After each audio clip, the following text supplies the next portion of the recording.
Alright guys, welcome back to the channel with your boy Weenix. That's right, for another episode of Inazuma 11 Victory Road. Jesus Christ, it has been way too long. I actually had a look on my channel just to have a look and see how long it's been. 9 months since the last time I made a video. Yeah, I can only apologise, guys. I can only apologise, but I promise you, we're back. We're back because this Thursday, March 28th, Inazuma 11 boys are going to be eating. Boys and girls, actually. You know, we're inclusive around here. Anyways, we're not messing around. So I thought, right, let me start pumping some videos out. The first one that I wanted to do was to kind of follow up on from the last bit of information that I had caught up to. So I wanted to start off from the kind of August information. So we'll go from the most far away, whatever. Jeez, can't remember. Anyway, so Inazuma 11 Victory Road. So we're on the development blog because this is where all the good info is. So let's start with August 22nd. So the long-term plan for Inazuma 11 Heroes Victory Road.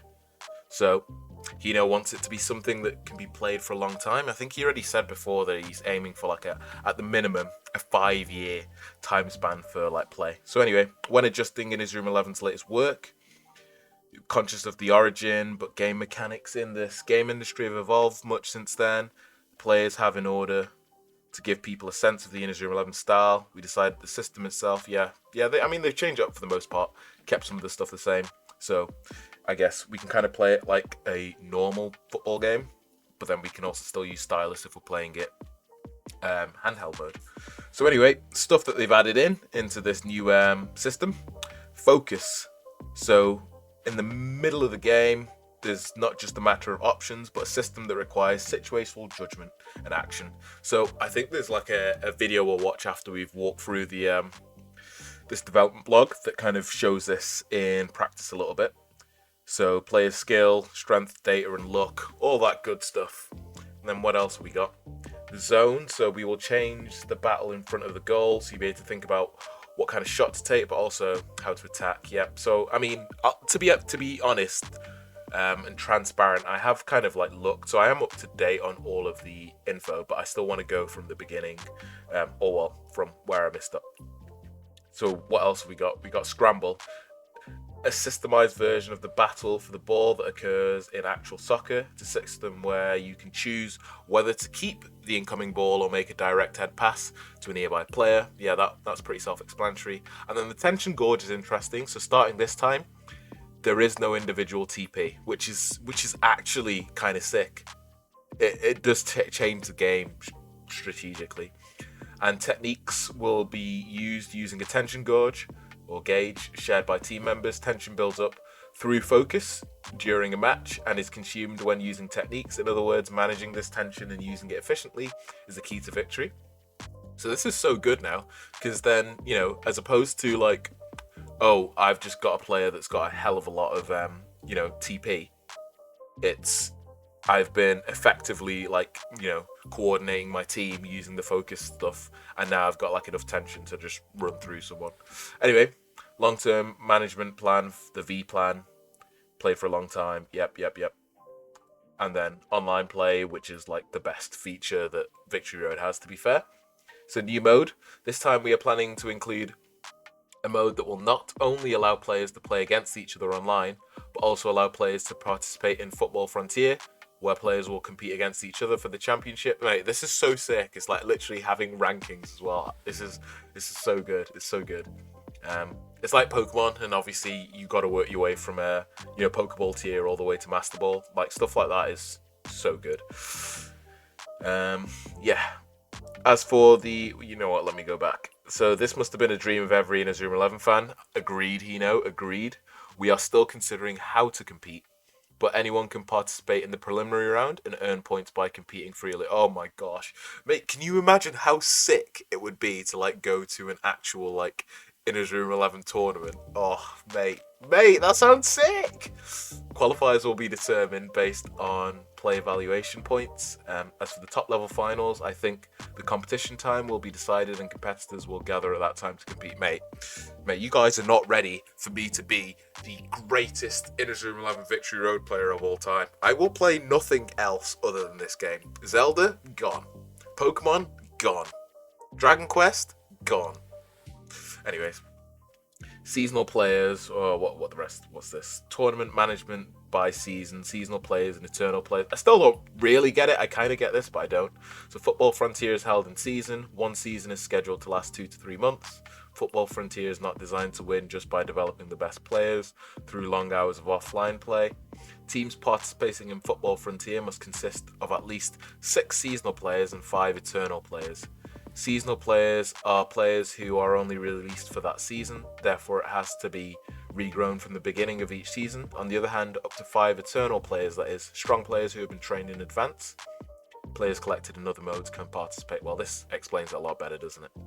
In order to win at Football Frontier, it is necessary to gather all the season's characters and create a well-balanced team that includes past players. Also, I think this is good because it if you have your seasonal players, it creates a staple, so everyone's likely going to have to pick between those seasonal players, but then you can still have the variety to pick some of your strong eternal players that you want to have in there. So I think that's pretty sick. Players in changing seasons. Seasonal players who have joined the team as freshmen become sophomores the next season, and then juniors the season after that, and after the 3rd year, well, they graduate. In other words, seasonal players can be used for a maximum of 3 seasons. However, that doesn't mean the seasonal players you've trained can no longer be used after the season is over. They can be included in your team as eternal players. That makes total sense and is actually extremely smart. Seasonal players do not always feature mob-like characters. On very rare occasions, famous players such as Kido or Fubuki may appear during the seasonal period. You can say you're lucky if you get a player like that. That's kind of, I like that. So there's a bit of randomization as well. I held an audition for the main characters. After auditioning, this is for the voice actors, right? Yeah, not really too much to say on that. Release stage. It will not be possible to incorporate all past mechanisms such as Mixie Max and Armed. Therefore, at the launch stage, we will include up to... So this is interesting. So this time, almost all past players will appear, but it will not be possible to incorporate all past mechanisms such as Mixie Max and Arm. Therefore, at the launch stage, we plan to include up to. So, I mean, that sounds to me like it could happen, possibly. Maybe if the game's really successful, it could be like something that they do in like a non scheduled DLC right now, but if the game's really successful, they might go, you know what, let's put the effort in to put in Mixie Max and Armed. So things to think about. In one of my future videos, I'll go over the info from the Tokyo Game Show.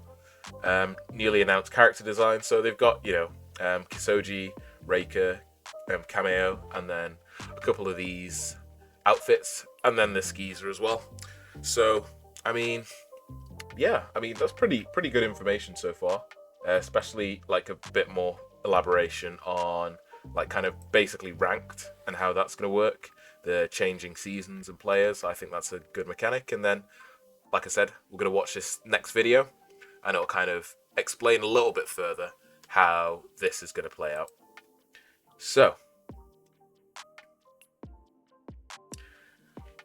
the new match system to improve your strategy and enjoy the game for a long time.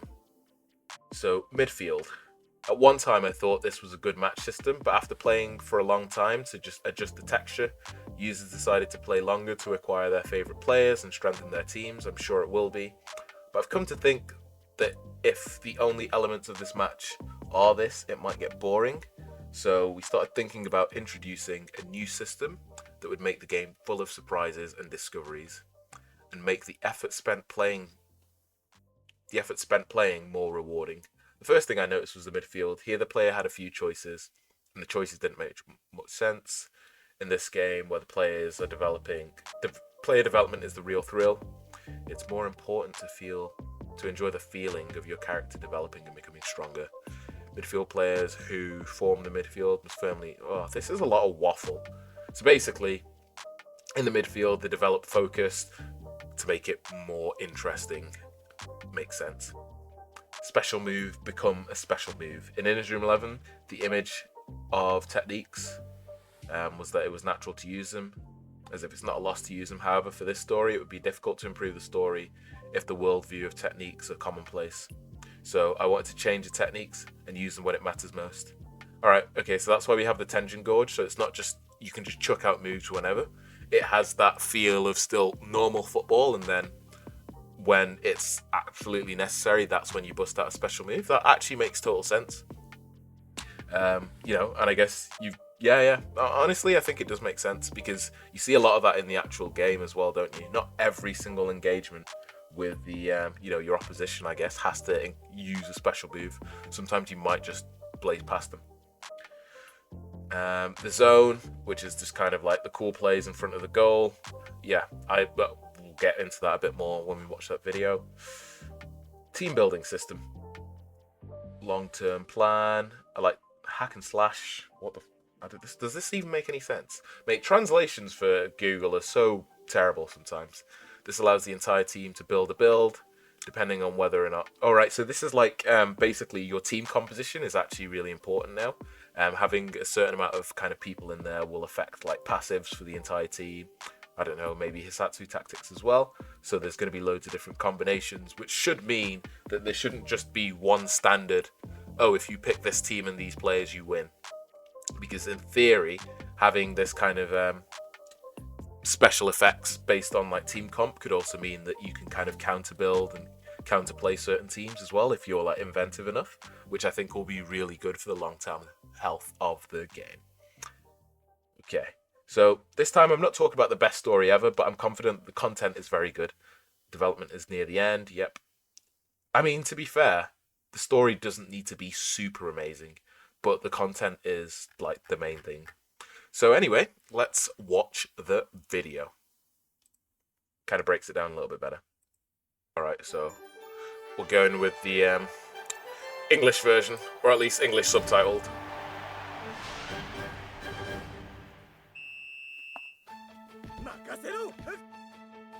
Newly evolved game systems.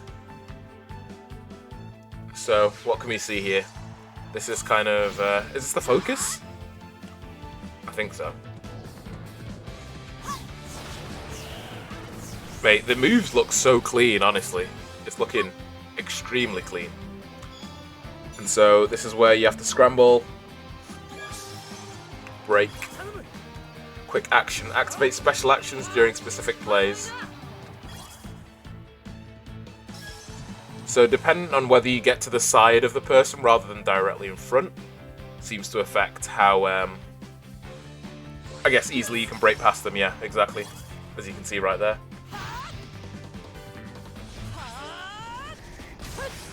Oh, Fujin no Mai. Kasamaru is just sick, isn't he? Oh, looks clean. Team building, there are skills that affect the entire team. So yeah, this is what it's talking about like counterplay and team building, which is going to be really valuable. So in the zone, I do quite like this ability to slow it down and really like dictate what it is that you're trying to achieve. Looks clean, looks clean. Alright. So nothing too crazy in there, but just kind of explaining the, you know, what it kind of showed before. So kind of scramble, so that's your quick plays in the midfield, as well as like focus. Zone is very interesting. I think zone might have like a lot of like, that's where you might have like a lot of technical ability, that sort of thing. Anyways, I hope you have enjoyed this. It is a bit rushed, a little bit chaotic. I'm getting back into everything, aren't I, really? But yeah, no. I am super excited for Thursday. I'm planning on putting at least another 3 videos out before Thursday, just to fully catch up on everything. And for anyone who hasn't seen all the information, well, you've been updated. And I promise you guys, I'm back. Your boy is back. The content, we're here. Right. So you know the deal, guys. Until the next one, deuces.